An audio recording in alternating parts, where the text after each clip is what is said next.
น้ำบ่ายหน้าใส่ปัจจัยใส่ปัจจัยเด้อบ่ายหน้าเด้อใส่ปัจจัยใส่เบิดเลยใส่เบิดเลย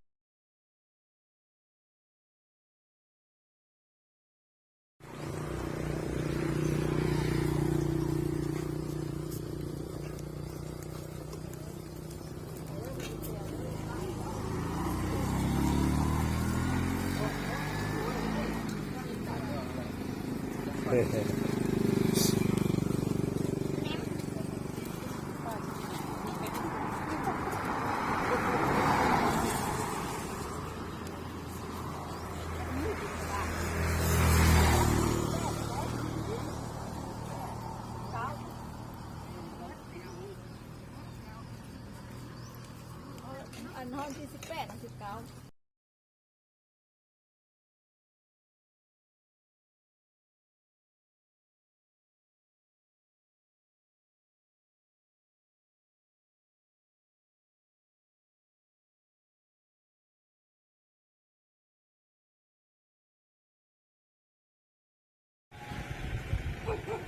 อัพออเดอร์จองกันบานเต็มแล้วก็ทองใส่กระเป๋าคนเด้อ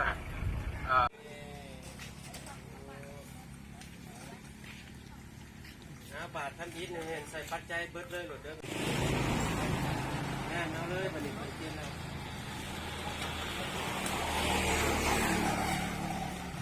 นี่ยัดเบิดให้นี่เลยนะพอ